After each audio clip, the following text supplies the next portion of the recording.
Megami's grandfather was the former leader of the Zenin clan. In volume 17, we got this official diagram of the Zenin family tree, and it revealed that the previous head of the family was Toji's dad, meaning that he was also Fushiguro's granddad. What makes this fact even more interesting is that it's highly likely that Grandpa also possessed the 10 Shadows technique. There are two main reasons why I'm sure about this. The first is that during this flashback, it was implied that when Megami was born, his grandfather was already dead. We know this because the new head of the clan was now Bito, meaning that at this point in the timeline, no one in the Zenin family had the 10 Shadows. That's why in chapter 113, Naobito was so interested in Megami's potential, because as the direct descendant of the last 10 Shadows user, there was a realistic chance that he would inherit the technique. The second reason why Grandpa had the 10 Shadows is that even though he's literally had nothing to do with them his whole life. According to the author, the Gojo clan is the same, in that they choose their leader purely based on who was born with the 6 size or the limitless curse technique. So, bearing all this in mind, it's likely that now JJK is just like, must have had the 10 Shadows. It's literally, you have to get lucky off spawn. Like, if you're just not born with shit, you're done for. If you're born with shit, you're cool. If you're not born with shit, you're fucked, basically. And you're incel, you're rejected society, kill yourself, all that type of shit. Which is where Megami gets it from. Number 2, Nanami was originally supposed to be a villain. In an interview in 2021, Gege revealed that his original plan was for Nanami to be a bad guy who worked for a shady company and then one day loses his mind and kills everyone there. After that, he was supposed to follow a group of evil sorcerers and face off against Yuji, but later down the line they were meant to become friends. This fact is amazing simply because it's so easy to imagine it, because Nanami even said himself, the corporate world is crap and Jujutsu sorcerers are also crap, so as a villain, it'd make sense to see him literally attacking both groups. Number 3, during the Shibuya arc, Luffy from One Piece made a brief cameo.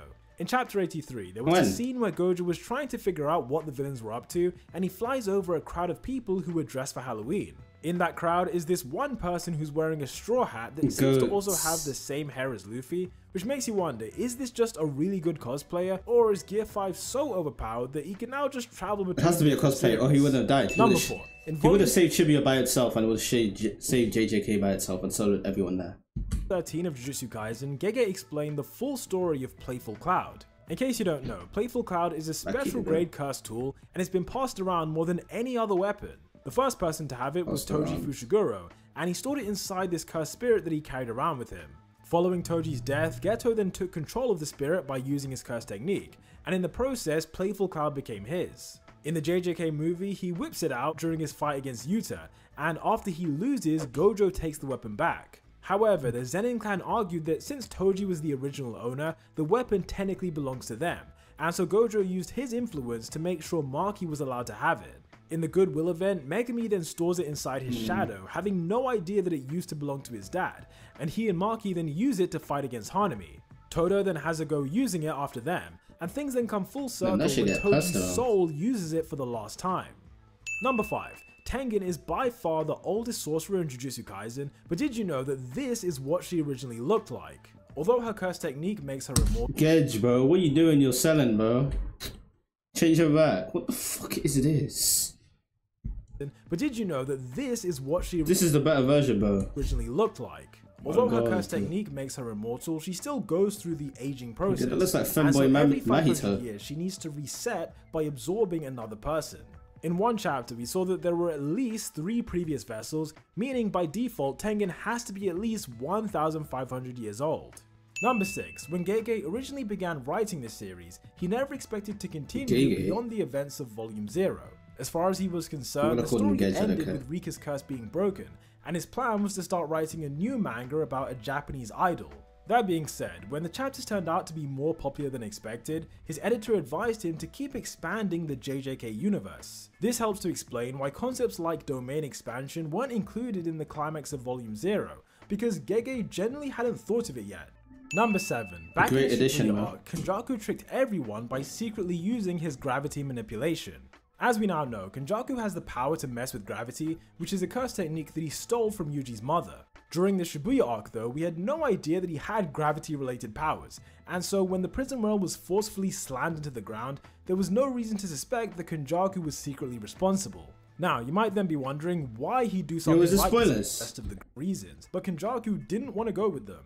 In his mind, he was blown so that they would grow in strength before he takes control of them using cursed group had the potential to make why he's staying behind, which is why in chapter 93 you even notice Goku is lying to Gojo and Geto were students to trick them. Anyhow, fact number 8 is that back in the day when Gojo and Geto were students, Toji tells Geto to thank his parents for giving him such a great technique. The reason this line about thanking his parents was so ironic is because when Geto turns to the dark side later on, his parents were some of the first people he killed. Number 9, you might have noticed that in the Jujutsu Kaisen prequel, Gojo was wearing bandages around his eyes instead of the blindfold that he has in season 1. According to Gege, the reason for this change is that it's hard to draw bandages every week, especially compared to the simple design of the black blindfold. On top of that, when writing the prequel series, he didn't really have a clear idea on how Gojo's powers worked, but when the series unexpectedly became popular, he was forced to do more research about the concept of infinity. Finally, fact number 10 is that in the first chapter, there was a subtle hint that Yuji is a death painting. In case you're not sure what that is, the death paintings are a group of people who are both half human and half cursed spirit. The first death paintings were created by Kenjaku 150 years ago, but Yuji is basically the new and improved. Certain characters in the manga have outright cursed. Okay, this is spoilers. Already know.